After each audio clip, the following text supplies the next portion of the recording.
সে তার বোবা ছোট বোনকে বুকে জড়িয়ে এবং কাঁধে একটি জীর্ণ থলি নিয়ে ঠিকানাহীন এক ভোরে প্রাঙ্গণ ছেড়েছিল। তার নিষ্ঠুর খালা বিন্দুমাত্র মায়া না দেখিয়ে সশব্দে মূল ফটক আটকে দিয়েছিলেন এবং খালু বারান্দায় মাথা নিচু করে দাঁড়িয়েছিলেন। একটি শব্দ করারও সাহস তার ছিল না। আয়েশা সারা দিন ধুলোমাখা পথে হাঁটতে থাকে। এমন বহু মানুষের কাছে সাহায্য চেয়েছিল যারা তার বোনের অসহায়ত্ব দেখেও মুখ ফিরিয়ে নিত। আর যখন গোধূলির আলো নিভে আসছিল, যখন সে ভাবল যে রাতটা হয়তো কোনো গুহার ভেতরেই কাটাতে হবে, ঠিক তখনই সে উপত্যকার মাঝে সেই পরিত্যক্ত জলকলটি আবিষ্কার করল। এমন এক স্থাপনা যেখানে দীর্ঘকাল কেউ পা রাখেনি, এমন এক কাঠামো যাকে দেখলে মনে হতো যেন গভীর দীর্ঘশ্বাস লুকিয়ে আছে, এবং সেখানেই সেই বিস্তৃত আশ্রয়ে সবকিছু নতুন রূপ পেতে শুরু করল। আপনার জীবনেও কি কখনো এমন হয়েছে যে সব দরজা বন্ধ হয়ে যাওয়ার পর অজানা কোনো পথই আপনার পরম আশ্রয় হয়ে উঠেছে? যদি তাই হয়, তবে মন্তব্যের ঘরে আপনার শহরের নাম উল্লেখ করে আমাদের জানান, কারণ এই আখ্যানটি তাদের জন্যই বোনা হয়েছে যারা জীবনের কাছে নতুন করে আসার আলো খুঁজছেন। চ্যানেলটি সাবস্ক্রাইব করুন এবং ভিডিওটিতে লাইক দিন, যাতে এমন অনুপ্রেরণামূলক গল্পগুলো আপনার কাছে পৌঁছাতে পারে।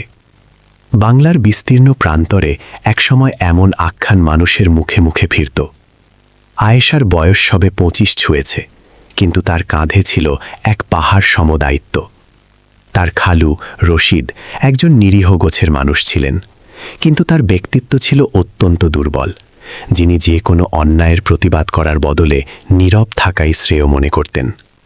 যখন আয়েশার বাবা মা এক ভয়াবহ মহামারীতে পৃথিবী ছাড়েন, তখন সে তার 4 বছর বয়সী বোবা বোন শানা এবং বুক ভরা শূন্যতা নিয়ে একা হয়ে যায়।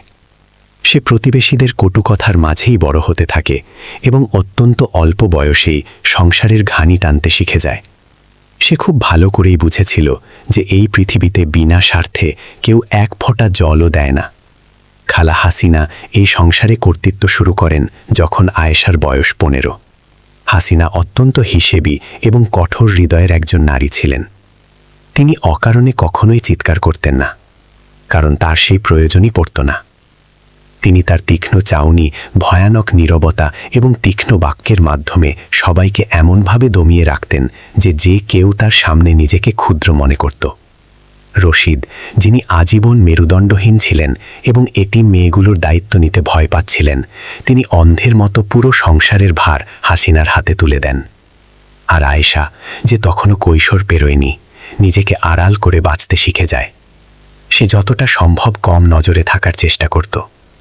নিজের অস্তিত্বকে এই 4 দেয়ালের মাঝে বিলীন করে দেওয়াই ছিল তার বেঁচে থাকার একমাত্র সময়। বয়ে চলল এবং নিজেকে লুকিয়ে রাখাটাই তার স্বভাবে পরিণত হল। আয়েশা নীরবে সব কাজ করত।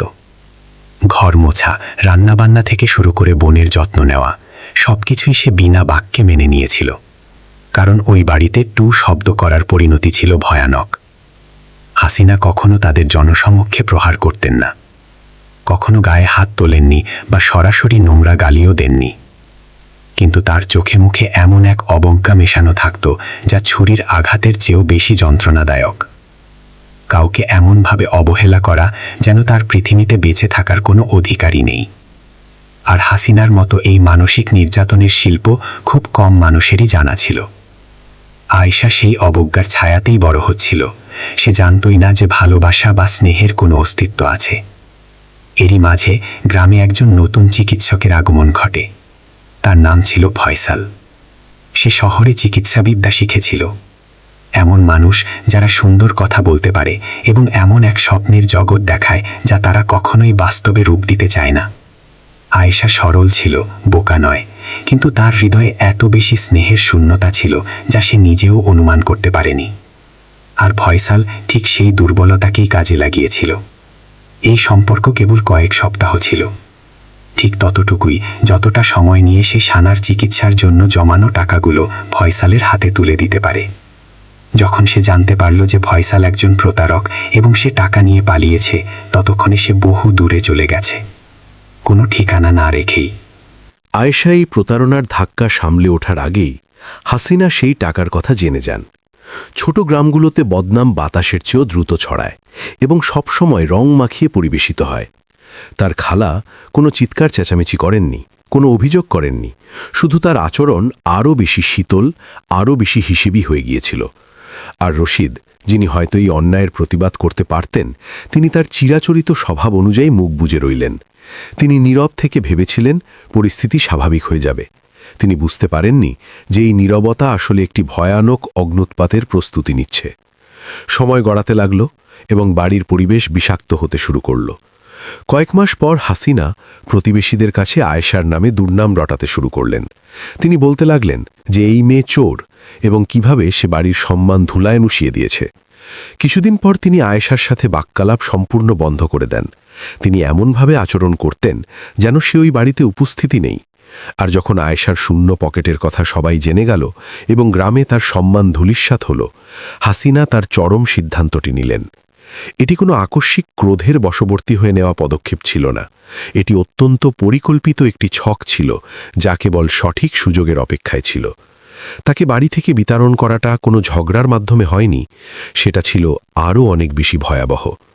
হাসিনা ভোরের আলো ফোটার আগেই কনকনে শীতের এক সকালে আয়েশাকে ঘুম থেকে ওঠালেন এবং অত্যন্ত শান্ত কণ্ঠে বললেন, যেন তিনি বাজারের কোনো সাধারণ ফর্দ দিচ্ছেন, যে তাকে এই মুহূর্তেই বাড়ি ছেড়ে চলে যেতে হবে। তিনি আগের রাতেই একটি ছেঁড়া থলিতে তাদের কিছু জামাকাপড় ভরে রেখেছিলেন।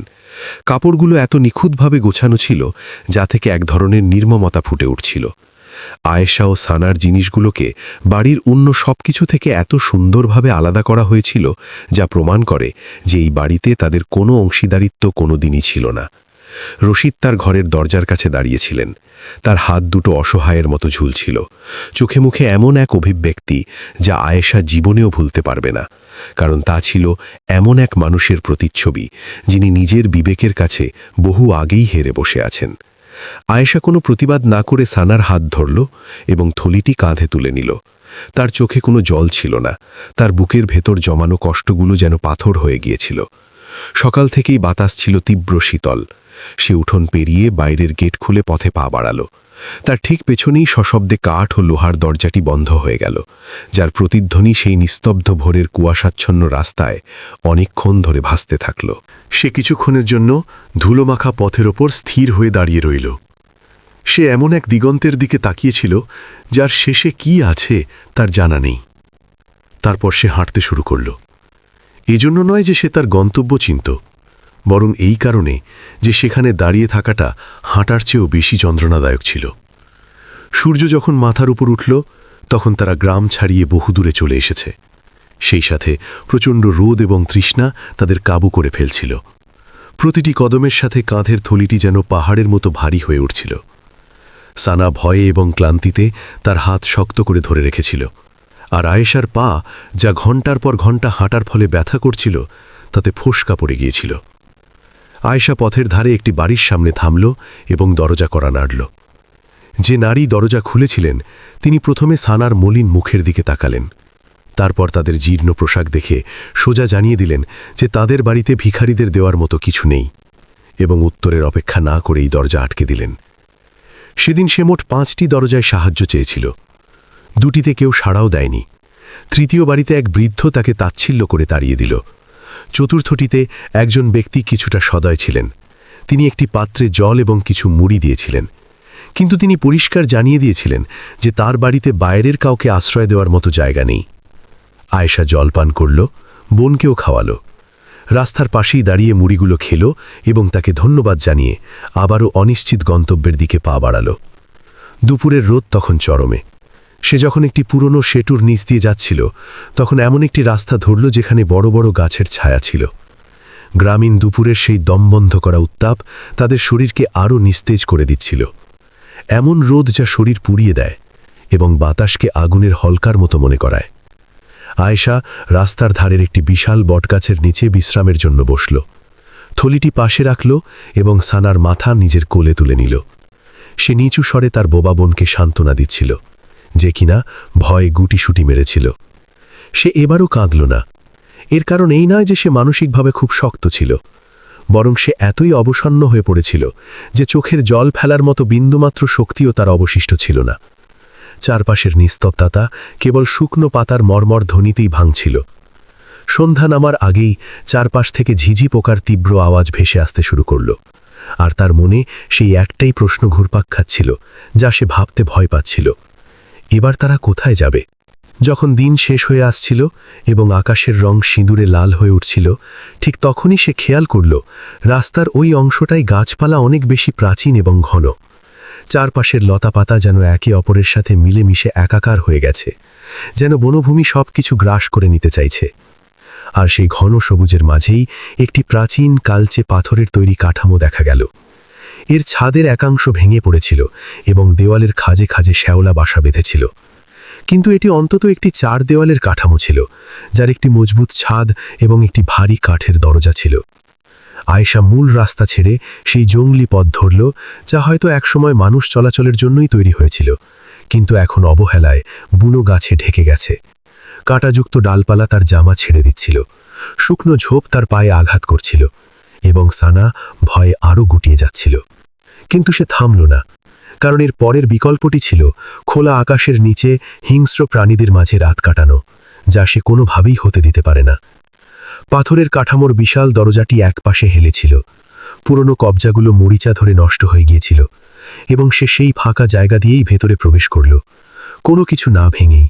গোধূলির ম্লান আলোয় সেই জায়গার রূপটি তার চোখের সামনে ভেসে উঠল, যা ছিল এক অদ্ভুত রহস্যময়তায় ঘেরা। কাঠামোটি প্রায় ধ্বংসস্তূপে পরিণত হয়েছিল, কিন্তু এর মূল ভিত্তি ছিল অটুট। পাথরের দেওয়ালগুলো ছিল ভীষণ চওড়া এবং শীতল, স্যাঁতসেঁতে দাগে ভরা, এবং মেঝেটি ধুলো আর ঝরা পাতায় ঢাকা ছিল। বড় বড় জানালাগুলোতে কোনো কাঁচ ছিল না, ছিল না কোনো গ্রিল। কেবল ফাঁকা অন্ধকার গহ্বরগুলো যেন তার দিকেই তাকিয়েছিল। দরজাটির অর্ধেক অংশ মাটির সাথে আটকে ছিল, যা প্রমাণ করে যে এটি বহু বছর ধরে কেউ খোলার চেষ্টাও করেনি। পেছনের খোলা জায়গায় একটি বিশাল মৃতপ্রায় কাঠের চাকা ছিল, যা একসময় জলপ্রবাহের সাহায্যে ঘুরত। পাশেই একটি বুনো ডুমুর গাছ তার শাখা প্রশাখা বিস্তার করে দাঁড়িয়েছিল। কিছু ফল মাটিতে পড়ে পচে যাচ্ছিল, কেউ সেগুলো সংগ্রহ করেনি। আর একটু দূরে একটি পাথরে বাঁধানো পুরনো জলাধার ছিল, যার ওপরের ঢাকনাগুলো উইপোকায় খেয়ে শেষ করে দিয়েছিল। আয়েশা কিছুক্ষণের জন্য সেই দরজার কাছে থমকে দাঁড়াল। তার চোখ জোড়া একই সাথে ভয় এবং বাঁচার সম্ভাবনা খুঁজছিল। সেখানে কোনো মানুষের অস্তিত্বের চিহ্ন মাত্র ছিল না, কোনো রান্নার হাঁড়ি ছিল না, আগুনের কোনো অবশিষ্টাংশ ছিল না, বা জীবনের কোনো স্পন্দন ছিল না। কেবল এক দীর্ঘ সময়ের পরিত্যক্ত জমাট বাঁধা নিস্তব্ধতা ছিল। ডুমুর গাছের পাতায় বাতাসের শব্দ আর সন্ধ্যার সাথে সাথে বেড়ে ওঠা পোকামাকড়ের গুঞ্জন ছাড়া আর কিছুই শোনা যাচ্ছিল না। সে সাবধানে ভেতরে পা রাখল। প্রথমেই নাকে এলো স্যাঁতস্যাঁতে মাটি আর পুরনো পাথরের গন্ধ। তারপর তার চোখ ধীরে ধীরে সেই অন্ধকারের সাথে মানিয়ে নিতে শুরু করল, এবং ভেতরের জিনিসগুলো স্পষ্ট হতে লাগল। একটি ভাঙা কাঠের পাটাতন, বসার অনুপযুক্ত একটি টুলের খণ্ডাংশ, আর মেঝেতে ছড়িয়ে ছিটিয়ে থাকা পাথরের টুকরো, যা পায়ের নিচে শব্দ করছিল। কিন্তু চারপাশের দেওয়াল এবং ছাদ তখনও বেশ মজবুত ছিল। ভেতরের দিকে একটি ছোট কামরা ছিল, যেখানে একটি সরু ঘুলঘুলি ছিল, যেখান দিয়ে শেষ বিকেলের লালচে আলো এসে পড়ছিল। আয়েশা তার থলিটি নিচে রাখল। সানা তার হাত শক্ত করে ধরে রেখেছিল। সে ওই কামরায় গিয়ে এমন কিছু পেল যা তার এই সিদ্ধান্তে অটল থাকতে সাহায্য করল। একটি পুরনো কাঠের তক্তা বিছানো মাচা। তাতে কোনো বিছানা ছিল না, কিন্তু সেটি ব্যবহারযোগ্য ছিল, আর এর পাশের একটি বড় খোলা অংশ দিয়ে পেছনের জলচক্রটি দেখা যেত। সে আবার মূল কক্ষে ফিরে এলো, থলিটা নিয়ে সেই কামরায় গেল। দিনের আলো পুরোপুরি নিভে যাওয়ার আগে সে বাইরের দিকে একবার চোখ বুলিয়ে নিল। সেখান থেকে কোনো মানুষের বসতি দেখা যাচ্ছিল না, কোনো প্রদীপের আলোও চোখে পড়েনি। কেবল সীমাহীন অরণ্য আর গাঢ় নীল হতে থাকা আকাশ। এই রাতে এখানে কেউ আসবে না, আর তার কেবল একটি নিরাপদ রাতের প্রয়োজন ছিল। শুধু একটি রাত, সে মনে মনে ভাবল, যদিও সে জানত যে সে নিজের মনকেই সান্ত্বনা দিচ্ছে মাত্র। সেই ডুমুর গাছটির কাছে গেল, সবচেয়ে নিচু ডাল থেকে কয়েকটি পরিপক্ক ফল সংগ্রহ করল এবং ভেতরে ফিরে এলো। কামরার এক কোণায় দেওয়াল ঘেঁষে বসল এবং বোনকে নিয়ে সেগুলো খেল। ডুমুরের মিষ্টি রস তাদের শুকনো গলা ভিজিয়ে দিল, সে পরোয়া করল না, কারণ সেখানে তাদের দেখার কেউ ছিল না। সারাদিনের অনাহারের পর ওই বুনো ফলের স্বাদ তাদের কাছে অমৃতের মতো মনে হয়েছিল। এরপর সে পুরনো জলাধারটির কাছে গেল। ভাঙা কাঠের অংশগুলো সাবধানে সরিয়ে ঘুটঘুটে অন্ধকারের মধ্যে উকি দিল। সে নিস্তব্ধ হয়ে রইল, কান পেতে শোনার চেষ্টা করল, এবং তখন সে গভীর থেকে জলের মৃদু শব্দ শুনতে পেল। জলাধারটি পুরোপুরি শুকিয়ে যায়নি। আয়েশা পাশেই পড়ে থাকা একটি দড়ি বাঁধা পুরনো মাটির পাত্র খুঁজে পেল। অত্যন্ত সাবধানে সেটি নিচে নামাল এবং জল ভরে তুলে আনল। জলটি ছিল হিম শীতল, স্বচ্ছ এবং দুর্গন্ধমুক্ত। সে হাত দিয়ে অঞ্জলি ভরে বোনকে জল খাওয়াল এবং নিজেও পান করল। সেই শীতল জলের স্পর্শ যেন তাকে নতুন করে বেঁচে থাকার সাহস জোগাল। সেই রাতে ঠলির পুরনো কাপড়গুলো মাচার উপর বিছিয়ে আয়েশা ও সানা শুয়ে পড়ল। সে ছাদের ফাঁক দিয়ে আকাশের দিকে তাকাল। অগণিত নক্ষত্র, যা তাদের গ্রামের আকাশে দেখা যেত, তার চেয়ে অনেক বেশি উজ্জ্বল, কারণ এখানে কোনো কৃত্রিম আলো তাদের ম্লান করে দিচ্ছিল না। সে সানাকে বুকে জড়িয়ে ধরল এবং তার শান্ত শ্বাস-প্রশ্বাস অনুভব করল, যা তার কাছে সমস্ত দুর্ভাবনার উত্তর বলে মনে হল। সে তখনও জানত না এই পরিত্যক্ত জলকলটির আসল মালিককে। সে জানত না তাদের এখানে থাকার অধিকার আছে কি না। কিন্তু সেই রাতে সমস্ত ভয় ও অনিশ্চয়তা ছাপিয়ে তারা গভীর ঘুমে তলিয়ে গেল। জলকলের ভেতরে তাদের দ্বিতীয় দিন শুরু হল ভোরের আলো ফোটারও আগে। আয়েশার সারা শরীর ব্যথায় টনটন করছিল। কাঠের শক্ত মাচায় ঘুমিয়ে তার পিঠ আড়ষ্ট হয়ে গিয়েছিল। পা দুটো তখনও ফুলেছিল। আগের রাতে সে নিজের স্যান্ডেল খোলারও ফুরসত পায়নি। ঘুম ভাঙার ঠিক পরের কয়েক মুহূর্ত সে বুঝতেই পারছিল না যে সে কোথায় আছে। তারপর ছাদের সেই ভাঙা অংশটি তার চোখে পড়ল। তারাগুলো ততক্ষণে মিলিয়ে গেছে। তাদের জায়গা দখল করেছে ভোরের সোনালি আলো, এবং তার সব স্মৃতি ফিরে এলো। সে আরও কিছুক্ষণ শুয়ে রইল। সানা তখনও গভীর ঘুমে আচ্ছন্ন। সে উঠে বসল, কারণ শুয়ে থেকে সময় নষ্ট করার মতো বিলাসিতা তার ছিল না। সবচেয়ে আগে প্রয়োজন ছিল জলের। আগের রাতে পাওয়া সেই পাত্রটি ব্যবহার করে সে জলাধার থেকে আরও কিছু জল তুলে আনল। সে একটি ভাঙা পাথরের গামলায় জল ভরে ভেতরে নিয়ে গেল এবং নিজেরও বোনের মুখ ধোয়াল। পায়ের ফোসকা পড়া জায়গাগুলো পরিষ্কার করল। ওই হিম শীতল জলের স্পর্শ তার সমস্ত ক্লান্তি ভুলিয়ে দিল। তারপর সে পেছনের দিকে গেল এবং আরও কিছু ডুমুর সংগ্রহ করল। সে সেখানে একটি লেবু গাছও আবিষ্কার করল, যা রাতের অন্ধকারে সে দেখতে পায়নি। গাছটিতে কয়েকটি সবুজ লেবু ঝুলছিল। সে ডুমুরগুলো নিয়ে ভেতরে গেল এবং সানাকে জাগিয়ে তুলল। তারা সেখানে বসেই প্রাতরাশ সারল। সূর্য তখন কেবল উকি দিচ্ছে এবং পাখিরা এমন কলকাকলি করছিল যেন পৃথিবী প্রতিদিন এভাবেই নতুন করে প্রাণ ফিরে পায়। সেই সকালেই আয়েশা এই জায়গাটিকে সম্পূর্ণ ভিন্ন দৃষ্টিভঙ্গি থেকে দেখতে শুরু করল। এখন সে কেবল এক রাতের আশ্রয় হিসেবে এটিকে দেখছিল না, বরং সে বোঝার চেষ্টা করছিল যে এখানে টিকে থাকার জন্য কি কি রসদ রয়েছে। সে সতর্কতার সাথে প্রতিটি কোণা পরীক্ষা করল। হাতের স্পর্শে দেওয়ালগুলো ছুঁয়ে দেখল কোথায় পাথর মজবুত আর কোথায় খসে পড়ছে।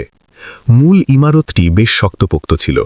পুরু পাথরের দেওয়ালগুলো ছাদের চেয়ে অনেক বেশি ভালোভাবে টিকেছিল। ছাদের দুটি অংশে ফাটল ছিল, যেখান দিয়ে বৃষ্টির জল অনায়াসেই ভেতরে আসতে পারে।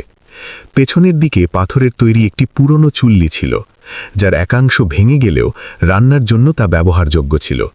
চুল্লির ঠিক পাশেই কিছু শুকনো ডালপালা ও কাঠের টুকরো স্তূপ করে রাখা ছিল, যেগুলো দিয়ে সহজেই আগুন জ্বালানো সম্ভব। পেছনের জমিতে ডুমুর ও লেবু গাছ ছাড়াও সে চমৎকার কিছু জিনিস খুঁজে পেল।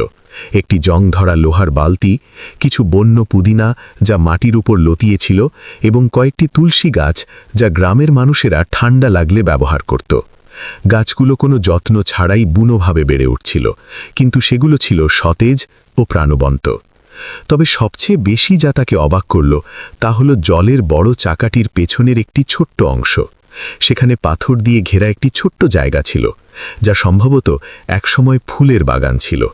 এটি এখন আগাছায় পূর্ণ, কিন্তু সেই আগাছার মাঝেই কয়েকটি বুনো টমেটো ও কাঁচা মরিচের গাছ নিজেদের টিকিয়ে রেখেছিল। এই দৃশ্যটি আয়েশার হৃদয়ে এক অদ্ভুত স্পন্দন জাগাল। এটি খুব বড় কোনো আবিষ্কার ছিল না, তাদের প্রয়োজনের তুলনায় এটি ছিল অতি নগণ্য, কিন্তু চরম অবহেলার মাঝেও ওই ছোট গাছগুলোর বেঁচে থাকার এই অদম্য স্পৃহা তাকে এক বিশাল আশার আলো দেখালো। মনে হচ্ছিল মানুষ হাল ছেড়ে দিলেও প্রকৃতি কখনো হাল ছাড়ে না। সে মাটিতে বসে পড়ল, সানাও তার পাশে বসল। সে সাবধানে পুদিনা পাতাগুলো স্পর্শ করল, যেখান থেকে এক স্নিগ্ধ সুবাস ছড়িয়ে পড়ল।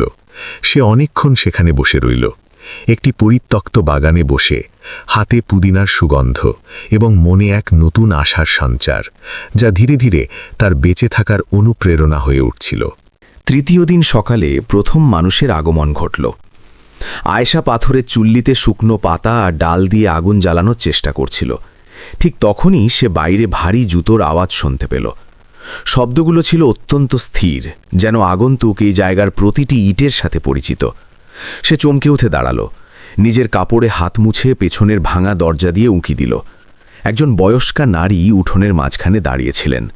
তার পরনে ছিল মোটা সুতির কাপড়, মাথায় একটি চাদর জড়ানো এবং হাতে একটি বেতের ঝুড়ি। তিনি আয়েশাকে এমন দৃষ্টিতে দেখছিলেন যার মধ্যে কৌতূহল এবং বিস্ময় সমানভাবে মিশেছিল, এবং তিনি তা লুকানোর বিন্দুমাত্র চেষ্টাও করছিলেন না। তার বয়স 60-এর কোঠায় হবে, চেহারায় রোদে পোড়া বলিরেখা, কিন্তু চোখ দুটো ছিল অসম্ভব তীক্ষ্ণ। মহিলাটি কোনো ভনিতা ছাড়াই কথা বলা শুরু করলেন। তার নাম ছিল খালা। তিনি এই বনভূমির ঠিক অপর প্রান্তে একটি ছোট কুটিরে থাকতেন।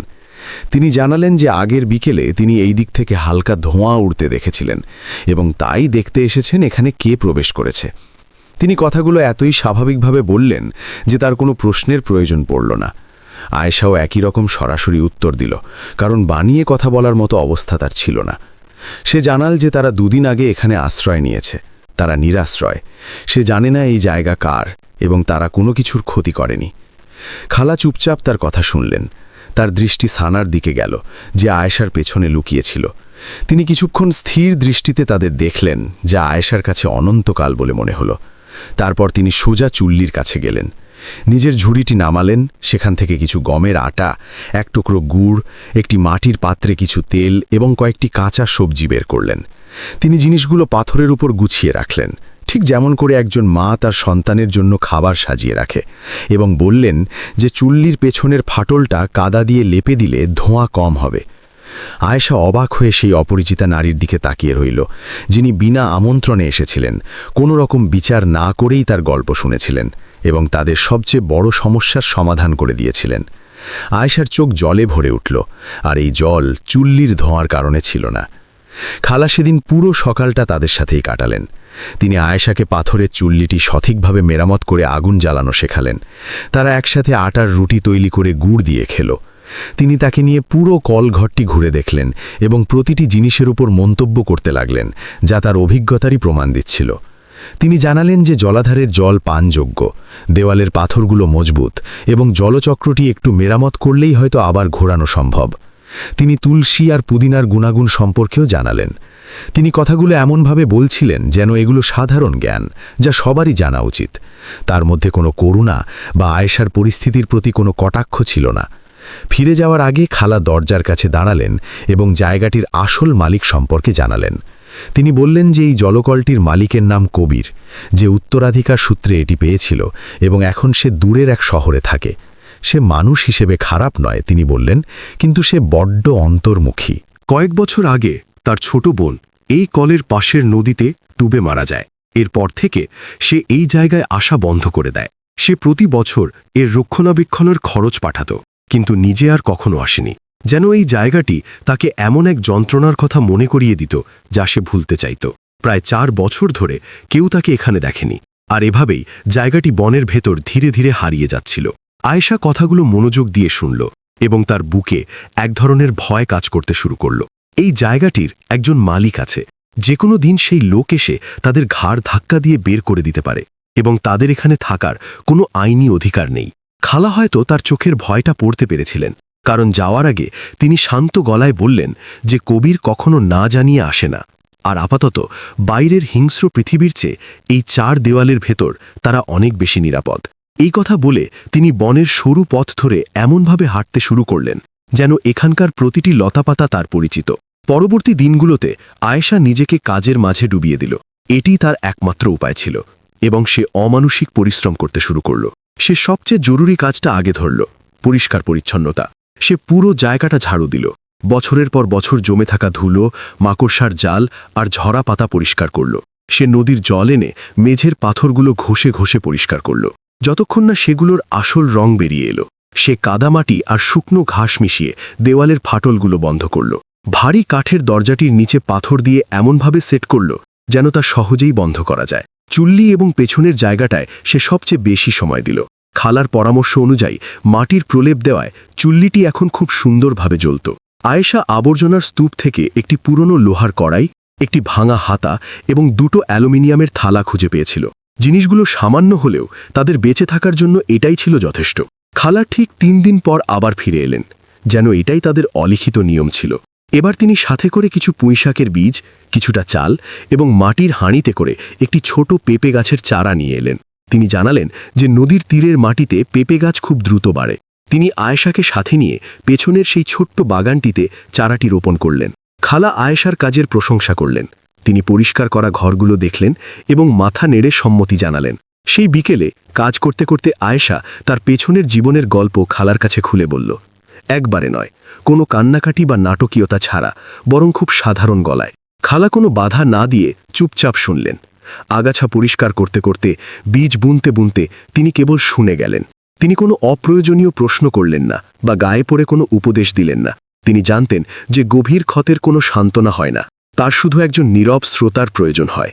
2য় সপ্তাহে আয়েশা পুরনো বাগানটি পুরোপুরি নিজের আয়ত্তে নিয়ে এলো। খালার দেওয়া একটি ভাঙা কোদাল দিয়ে সে মাটি খুঁড়ে আগাছা সাফ করল। কোদালের হাতলটি সে নিজেই একটি শক্ত ডাল দিয়ে বানিয়ে নিয়েছিল। সে একটানা কাজ করে যেত, সানা পাশে বসে মাটি নিয়ে খেলত।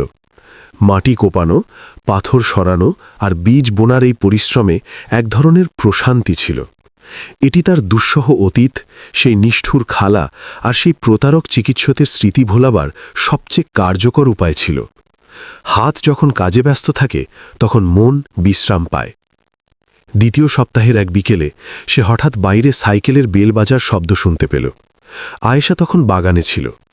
সে চমকে উঠে দাঁড়াল। হাত মুছতে মুছতে সে সামনের দিকে এগিয়ে গেল। তার বুকের ভেতর তীব্র এক শঙ্কা কাজ করছিল। বন থেকে বেরিয়ে আসা সরু পথ ধরে একজন দীর্ঘদেহী পুরুষ তার সাইকেল নিয়ে উঠোনে প্রবেশ করল এবং থেমে গেল। পরিষ্কার করা চারপাশ, মেরামত করা চুল্লি এবং আয়েশা আর সানাকে দেখে সে থমকে গেল। তার বয়স 35-এর কাছাকাছি হবে। পরনে সাধারণ শার্ট আর প্যান্ট, মুখে এক ধরনের নিরাসক্ত গাম্ভীর্য, যা সহজে চমকে যাওয়ার মতো নয়। সে বেশ কিছুক্ষণ স্থির হয়ে দাঁড়িয়ে রইল। সাইকেল থেকে না নেমেই চারপাশটা পর্যবেক্ষণ করল। তারপর সে সাইকেলটা একটি পিলারের সাথে হেলান দিয়ে রাখল। সে আয়েশার দিকে ধীর পায়ে এগিয়ে এলো এবং অত্যন্ত শান্ত গম্ভীর গলায় জানতে চাইল সে কে এবং তার এই সম্পত্তিতে কি করছে। তার গলায় কোনো রাগ ছিল না, বরং তা ছিল এমন এক ব্যক্তির প্রশ্ন যে কেবল পরিস্থিতি বুঝতে চাইছে। আয়েশা কোনো ভনিতা না করে সব সত্যি কথা খুলে বলল। সে তার নাম জানালো। সে বলল যে তারা নিরাশ্রয়, শুধু মাথা গোজার একটু ঠাঁই খুঁজছিল এবং তারা এই জায়গার কোনো ক্ষতি করেনি, বরং যত্ন নিয়েছে। লোকটি বলল যে তার নাম কবির, এই জলকলটির মালিক। এ কথা বলার পর সে চুপ করে গেল। সে আয়েশার চোখে চোখ রেখে তাকে বোঝার চেষ্টা করল। তারপর সে সানার দিকে তাকালো। পরিচ্ছন্ন ঘরদোর আর নতুন করে জেগে ওঠা বাগানটির দিকে চোখ বুলিয়ে সে বলল যে সে আপাতত এখানে থাকতে পারে, সে বিষয়টি নিয়ে ভেবে দেখবে। সে আর কোনো কথা বাড়াল না। সে তার সাইকেলের দিকে গেল এবং যে পথে এসেছিল সে পথেই ফিরে গেল। একবারও পেছনে ফিরে তাকাল না। আয়েশা উঠোনে দাঁড়িয়ে স্বস্তির নিঃশ্বাস ফেলল। সে জানত না কাল কি হবে, লোকটি পুলিশ নিয়ে আসবে কিনা, কিন্তু অন্তত আজকের জন্য তারা নিরাপদ ছিল। কবির 4 দিন পর আবার এলো, একই সময়ে, একই সাইকেলে এবং একই নীরব গাম্ভীর্য নিয়ে। এবার সে উঠোনের মাঝখানে এসে সাইকেল রাখল এবং সোজা আয়েশার কাছে গেল, যে তখন পুঁইশাকের মাচায় জল দিচ্ছিল। সে বাগানের পাশে দাঁড়াল। সে কিছুক্ষণ আয়েশার কাজ দেখল এবং তারপর বলল যে সে একটি সিদ্ধান্তে পৌঁছেছে। সে বলল যে তারা যতদিন খুশি এখানে থাকতে পারে এর জন্য তাদের কোনো ভাড়া দিতে হবে না, তবে তারা যেন এই কলঘরটির মূল কাঠামোতে কোনো পরিবর্তন না করে। কথাগুলো সে এতই যান্ত্রিকভাবে বলল যেন কোনো ব্যবসায়িক চুক্তি হচ্ছে। আয়েশা কাজ থামিয়ে তার দিকে তাকালো এবং মাথা নেড়ে সম্মতি জানালো। সে তর্ক করল না, কারণ তার কাছে এটাই ছিল সবচেয়ে বড় উপহার। কবির চলে যাওয়ার জন্য পা বাড়াতেই আয়েশা তাকে পেছন থেকে ডাকল। সে জানতে চাইল এখানে মাটি কাটা বা কাঠ কাটার কোনো ভালো যন্ত্রপাতি আছে কিনা, কারণ তার কাছে কেবল একটি ভাঙা কোদাল ছিল। কবির মুহূর্তের জন্য থামল, তারপর হাত দিয়ে ইশারা করে পেছনের একটি ছোট অন্ধকার প্রকোষ্ঠের দিক দেখালো, যা আয়েশা আগে কখনো খেয়াল করেনি, এবং বলল যে ওখানে কিছু জিনিসপত্র থাকতে পারে। তারপর সে নীরবে চলে গেল। প্রকোষ্ঠটির দরজায় একটি পুরনো তালা ঝোলানো ছিল, যা আয়েশা একটি বড় পাথর দিয়ে আঘাত করে ভেঙে ফেলল। ভেতরে ধুলোয় ঢাকা অনেক যন্ত্রপাতি ছিল, একটি মজবুত কুঠার, একটি বড় করাত, হাতুড়ি, পেরেকের বাক্স, মোটা দড়ির কুণ্ডলি এবং কিছু পুরনো তেলের টিন। পেছনের দেওয়ালের সাথে একটি পুরনো জলচৌকিও রাখা ছিল। আয়েশা জিনিসগুলো বের করে আনল, সেগুলো পরিষ্কার করল এবং ভেতরে গুছিয়ে রাখল। সেই রাতে সে সানা নিয়ে সেই জলচৌকির ওপর পুরনো কাপড় বিছিয়ে ঘুমালো। সেই ঘুম ছিল বিগত দিনগুলোর যে কোনো রাতের চেয়ে অনেক বেশি আরামদায়ক। মনে হচ্ছিল যেন তাদের ভবঘুরে জীবনের অবসান ঘটতে চলেছে। পরবর্তী সপ্তাহগুলো ছিল একটানা কাজ আর নতুন এক নিয়মের মধ্যে বাঁধা। আয়েশা খুব ভোরে উঠত, বাগানের যত্ন নিত, নদীর জলে স্নান সারত এবং কলঘরটি মেরামতের কাজ করত। খালা দেওয়া বীজগুলো থেকে ইতিমধ্যেই ছোট ছোট চারা গজাতে শুরু করেছিল। সানা সারাদিন প্রজাপতি আর ফড়িংয়ের পেছনে ছুটে বেড়াত। নদীর ধারের পলিমাটি এতটাই উর্বর ছিল যে যে কোনো বীজ বুনলেই তা দ্রুত বেড়ে উঠত। খালা এখন প্রায় প্রতিদিনই আসতেন। তার ঝুড়িতে সবসময় কিছু না কিছু থাকত। তিনি আয়েশাকে নদীর পাড় থেকে ভেষজ লতাপাতা চেনা শেখাতেন। তিনি শেখাতেন কিভাবে নির্দিষ্ট কিছু গাছের ছাল দিয়ে জ্বর কমানোর ওষুধ বানানো যায়। তাদের দুজনের মধ্যে এমন এক সম্পর্ক তৈরি হয়েছিল যা কোনো রক্তের সম্পর্কের চেয়েও দৃঢ় ছিল। এর মধ্যেই একদিন খালা একটি খারাপ খবর নিয়ে এলেন। স্থানীয় এক প্রভাবশালী ব্যক্তি নাম জব্বার এই জায়গাটির ওপর নজর দিয়েছে। জব্বার ছিল এলাকার এক মাফিয়া ধরনের লোক, যে জোর জুলুম করে মানুষের জমি দখল করত। সে অনেক দিন ধরেই এই জলকলের জমিটা সস্তায় কিনে সেখানে একটি কারখানা করতে চাইছিল। খালা জানালেন যে জব্বার জানতে পেরেছে এখানে দুজন অসহায় মেয়ে আশ্রয় নিয়েছে এবং সে এটাকে একটা সুযোগ হিসেবে দেখছে। আয়েশা খবরটা শুনে চুপ রইল। তার ভয় হচ্ছিল, কিন্তু সে এখন আর আগের মতো দুর্বল ছিল না। সে সিদ্ধান্ত নিল যাই হোক না কেন সে সহজে হার মানবে না। কবির এক শনিবার সকালে আবার এলো। এবার সে দেখল আয়েশা একটি ভারী কাঠের তক্তা হাতুড়ি দিয়ে মেঝের ফাটলে বসানোর চেষ্টা করছে। কবির দরজার কাছে দাঁড়িয়ে কিছুক্ষণ তাকে দেখল। আয়েশা কাকে খেয়াল করেনি, সে নিজের কাজে মগ্ন ছিল। কবির ধীরে ধীরে ভেতরে ঢুকল। সে তক্তার অপর প্রান্তটি পা দিয়ে চেপে ধরল, যাতে আয়েশা সহজে পেরেক মারতে পারে। সে কোনো কথা বলল না, শুধু সাহায্য করল। তারা প্রায় আধ ঘন্টা ধরে এভাবেই কাজ করল।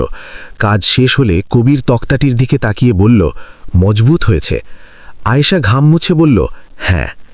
এরপর কবির প্রথমবারের মতো বাইরের একটি পাথরের ওপর বসল। আয়েশা তাকে এক গ্লাস লেবুর জল দিল। সে জলটুকু পান করে বাগানের দিকে তাকিয়ে রইল। সেই নীরবতায় আর আগের মতো দূরত্ব ছিল না, বরং এক ধরনের অস্বস্তিকর প্রশান্তি ছিল। সেদিন কবির নিজ থেকেই মুখ খুলল। সে বাগানের দিকে শূন্য দৃষ্টিতে তাকিয়ে বলল যে তার ছোট বোন এই নদীর জলেই ডুবে গিয়েছিল, সে তাকে বাঁচাতে পারেনি। সে অত্যন্ত শান্ত গলায় কথাগুলো বলল, যেন সে কোনো পুরনো গল্পের বর্ণনা দিচ্ছে, কিন্তু তার চোখের দৃষ্টিতে লুকানো যন্ত্রণা স্পষ্ট ছিল। আয়েশা কোনো কথা বলল না, সে শুধু তার পাশে দাঁড়িয়ে রইল। সে জানত এমন সময়ে সান্ত্বনার কোনো ভাষা সঠিক হয় না। কবির উঠে দাঁড়াল। যাওয়ার আগে সে সানার দিকে তাকিয়ে একটু হাসার চেষ্টা করল এবং তারপর সাইকেল নিয়ে চলে গেল। আয়েশা বুঝতে পারল কেন এই মানুষটি তার নিজের সম্পত্তি থেকে এত দূরে পালিয়ে বেড়াত। এর কয়েকদিন পরই জব্বার দলবল নিয়ে হাজির হল। সে ছিল বেশ স্বাস্থ্যবান, চোখে কালো চশমা আর মুখে পান। সে এমন ভাব নিয়ে উঠোনে ঢুকল যেন জায়গাটা তার বাপ দাদার। সে চারপাশে ঘুরে ঘুরে সব দেখল, তারপর আয়েশার দিকে তাকিয়ে এক ধরনের তাচ্ছিল্যের হাসি হাসল। সে বলল যে সে কবিরের সাথে এই জমি কেনার ব্যাপারে কথা বলেছে এবং খুব শিগগিরই এই জায়গা তার হয়ে যাবে, তাই আয়েশা যেন ঝামেলা না করে নিজে থেকেই জায়গা খালি করে দেয়। আয়েশা হাতের কাজ থামিয়ে সোজা হয়ে দাঁড়াল। সে জব্বারের চোখের দিকে তাকিয়ে বলল, কবির সাহেব নিজে এসে আমাকে চলে যেতে বললে আমি যাব, আপনার কথাই নয়। জব্বার এমন উত্তরের আশা করেনি, তার হাসি মিলিয়ে গেল। সে রাগী চোখে আয়েশাকে দেখে বলল যে এর পরিণতি ভালো হবে না। তারপর সে তার লোকদের নিয়ে চলে গেল। আয়েশার বুক তখন ভয়ে ঢিপ ঢিপ করছিল, কিন্তু সে বুঝতে পেরেছিল যে ভয় পেলে এরা আরও বেশি চেপে ধরবে। কবির সেদিন বিকেলেই এলো। তার চেহারা ছিল থমথমে।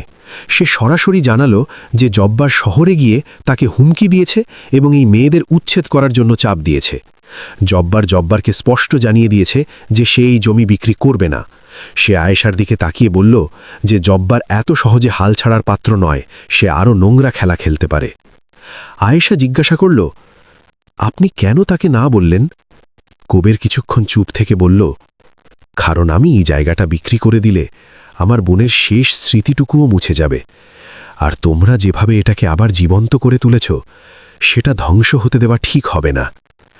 এই সহজ কথাগুলোর মধ্যে এমন এক সততা ছিল যা আয়েশাকে মুগ্ধ করল। পরের কয়েকটা দিন ছিল চরম আতঙ্কের। জব্বার রাতের অন্ধকারে তার লোক পাঠিয়ে নদীর ধারের বেড়া ভেঙে দিল। বাজারে গুজব রটিয়ে দিল যে আয়েশা অবৈধভাবে এই জমি দখল করে আছে। একদিন সকালে আয়েশা দেখল জলচক্রের কাঠের একটি বড় অংশ কেউ কুঠার দিয়ে কেটে রেখে গেছে। কবির প্রায় প্রতিদিনই আসতে শুরু করল। সে আর আয়েশা মিলে বেড়া ঠিক করল। দুজনেই বুঝতে পারছিল যে একটা বড়সড় ঝড় আসতে চলেছে। তাদের মধ্যে কোনো কথা না হলেও এক অদ্ভুত নির্ভরতার সম্পর্ক তৈরি হয়েছিল, একে অপরের বিপদে পাশে থাকার এক নীরব প্রতিশ্রুতি। বৃহস্পতিবার বিকেলে জব্বার আবার এলো। এবার সে আরও আক্রমণাত্মক ছিল। সে সোজা জানিয়ে দিল যে 3 দিনের মধ্যে জায়গা খালি না করলে সে জোর করে তাদের বের করে দেবে এবং কলঘরটি জ্বালিয়ে দেবে। এটি একটি খোলাখুলি হুমকি ছিল। আয়েশা সানাকে বুকে জড়িয়ে ধরল। সে কিছু বলার আগেই বন থেকে খালা বেরিয়ে এলেন। তার হাতে একটি ধারালো কাস্তি ছিল। তিনি কোনো কথা না বলে সোজা জব্বারের সামনে গিয়ে দাঁড়ালেন। তার চোখে এমন এক আগুন ছিল যা দেখে জব্বার কিছুটা পিছিয়ে গেল। জব্বার বুঝতে পারল যে এরা সহজে ভয় পাওয়ার পাত্রী নয়। সে হুমকি দিয়ে চলে গেল। খালা আয়েশার মাথায় হাত রেখে বললেন, ভয় পাস না, আমরা সবাই একসাথে আছি। কিন্তু আয়েশা আকাশে মেঘ জমতে দেখছিল। শুধু জব্বারের নয়, প্রকৃতিরও এক ভয়ানক রূপ ধেয়ে আসছিল। যদি এই গল্পটি আপনার হৃদয়ে সামান্যতম আশার সঞ্চার করে থাকে, তবে এটি তাদের সাথে শেয়ার করুন যাদের জানা প্রয়োজন যে ধ্বংসস্তূপ থেকেও নতুন জীবনের সূচনা হতে পারে। পরবর্তী গল্পের আগ পর্যন্ত। সেই রাতে আকাশে কালো মেঘ জমে উঠল। নদীর জলস্তর দ্রুত বাড়তে শুরু করল। খালা বুঝতে পারলেন যে আজ রাতেই বড় বন্যা হতে পারে। তিনি আয়েশাকে নিয়ে কলঘরের পেছনের অংশে গেলেন। পুরনো জলচক্রটিকে বন্যার জলের তোড় থেকে বাঁচাতে হলে সেটির সাথে যুক্ত বিশাল লিভারটি টেনে সেটিকে উঁচু করতে হবে, কিন্তু সেটি বহু বছর ধরে জং ধরে আটকে ছিল। তারা দুজনে মিলে প্রাণপণ চেষ্টা করল, কিন্তু সেটি এক চুলও নড়ল না। নদীর গর্জন ক্রমশ বাড়ছিল। হাওয়ার তীব্রতায় কলঘরের দরজা জানালা কাঁপছিল। কবির ঠিক তখনই সেখানে পৌঁছল। সে খালার পাঠানো খবর পেয়ে বৃষ্টি উপেক্ষা করে ছুটে এসেছিল। সে সোজা পেছনের দিকে গেল। কোনো কথা না বলে সে লিভারটিতে নিজের পুরো গায়ের জোর প্রয়োগ করল। আয়েশা এবং খালাও তার সাথে হাত মেলালো। প্রবল বৃষ্টিতে তারা ভিজে একাকার। নদীর জল তখন জলচক্রটিকে ছুঁই ছুঁই করছে। শেষবারের মতো এক অমানবিক চেষ্টায় লিভারটি বিকট শব্দ করে ঘুরে গেল এবং জলচক্রটি জলের স্রোত থেকে কিছুটা উপরে উঠে গেল। কলঘরটি রক্ষা পেল। তারা সবাই হাঁপাতে হাঁপাতে মেঝেতে বসে পড়ল। ঠিক সেই মুহূর্তে একটি অলৌকিক ঘটনা ঘটল।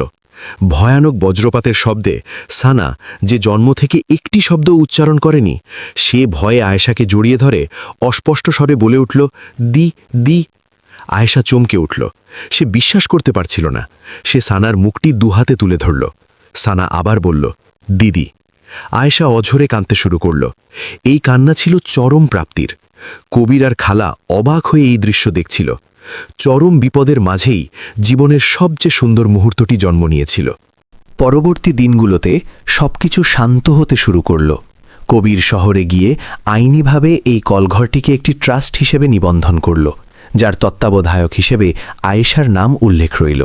জব্বার যখন দেখল যে এটি এখন একটি আইনি প্রতিষ্ঠান এবং পুরো গ্রাম খালার নেতৃত্বে তাদের পাশে দাঁড়িয়েছে, তখন সে পিছু হটল। আয়েশা আর সানা এখন স্বাধীনভাবে বাঁচতে শুরু করল। বাগানের ফলন বাড়তে লাগল। নদীর পাড়ে নতুন করে জীবন বইতে শুরু করল। কবির এখন আর দূরে থাকত না। সে প্রায়ই আসত, বাগানের কাজে সাহায্য করত, সানাকে নিয়ে সাইকেলে ঘোরাত। তাদের তিনজনের মাঝে একটি নতুন পরিবারের বীজ বোনা হয়ে গিয়েছিল। একদিন বিকেলে আয়েশা পুঁইশাকের মাচায় কাজ করছিল। কবির একটি পাথরের ওপর বসে সানাকে গল্প শোনাচ্ছিল। আয়েশা কিছুক্ষণের জন্য কাজ থামিয়ে তাদের দিকে তাকিয়ে রইল। কবিরের চোখে মুখে সেই পুরনো বিষণ্ণতা আর নেই, সেখানে এক প্রশান্তির ছায়া। সে বুঝতে পারল যে কিছু সম্পর্ক কোনো চুক্তিতে নয়, বরং নীরব ভরসায় গড়ে ওঠে। সে মনে মনে হাসল। পূর্ণিমার রাতে তারা দুজনে নদীর ধারের পাথরে বসেছিল। কবির বলল যে সে চায় আয়েশা আর সানা চিরকাল এখানেই থাকুক। সে বলল যে এই জায়গাটা তাদের স্পর্শেই আবার প্রাণ ফিরে পেয়েছে। সে তার স্বভাব সুলভ শান্ত গলায় কথাগুলো বলল। আয়েশা কিছুক্ষণ চুপ করে রইল। সে নদীর জলের দিকে তাকিয়ে বলল যে সে এখানেই থাকবে, তবে সে এটাও পরিষ্কার করে দিল যে সে আর কখনো কারো করুণার পাত্রী হয়ে বাঁচবে না। এই কলঘরটি সে নিজের শ্রমে গড়ে তুলেছে এবং এখানে তার সমান অধিকার থাকতে হবে। কবির হাসল এবং বলল যে সে প্রথম দিনেই তা বুঝতে পেরেছিল। সে বলল যে তারা দুজনে মিলেই এই জায়গার দেখভাল করবে, কেউ কারো ওপরে থাকবে না। আয়েশা মনোযোগ দিয়ে কথাগুলো শুনল এবং বুঝতে পারল যে এই মানুষটির কথায় কোনো খাদ নেই। জীবন তার নিজস্ব গতিতে সুন্দর হতে লাগল। জলকলটি আবার আংশিকভাবে চালু হলো, যা থেকে গমের আটা ভাঙানো শুরু হলো। খালার মুখে এখন সব সময় হাসির ঝিলিক। একদিন বিকেলে আয়েশার খালু রশিদ সেখানে এসে হাজির হলো। সে অত্যন্ত করুণ মুখে জানালো যে হাসিনা তাকে ছেড়ে চলে গেছে এবং সে তার ভুলের জন্য ক্ষমা চাইতে এসেছে। আয়েশা তাকে দেখল। তার মনে আর কোনো রাগ বা ক্ষোভ ছিল না। সে বুঝল যে এই মানুষটি নিজের কর্মফলেই শাস্তি পেয়েছে। সে তাকে ভেতরে আসতে দিল এবং এক গ্লাস লেবুর জল দিল, কিন্তু সে জানিয়ে দিল যে তার আসল বাড়ি এখন এটাই। বিকেলে সূর্যের লাল আলোয় জলকলটি যখন স্নান করছিল, আয়েশা সানাকে কোলে নিয়ে বসল। পাশে কবির আর খালা। সে অতীতের সেই অভিশপ্ত ভোরের কথা ভাবল, যখন সে নিরাশ্রয় হয়ে পথে নেমেছিল। আর আজ সে এমন এক আশ্রয়ে বসে আছে যা সে নিজের হাতে গড়ে তুলেছে। জীবনের সবচেয়ে অন্ধকার রাস্তাই হয়তো সবচেয়ে সুন্দর গন্তব্যে পৌঁছে দেয়। যদি এই গল্পটি আপনার ভেতরে কিছু ছুঁয়ে থাকে, তবে এটি তাদের সাথে শেয়ার করুন যাদের এটি শোনার প্রয়োজন। যে নতুন করে শুরু করা সম্ভব, যে সবচেয়ে ভাঙা জায়গাগুলো সবচেয়ে সুন্দর হয়ে উঠতে পারে, এবং কখনো কখনো যাকে রাস্তার শেষ বলে মনে হয় তা আসলে সেখান থেকেই শুরু হয়। পরবর্তী গল্পের আগ পর্যন্ত।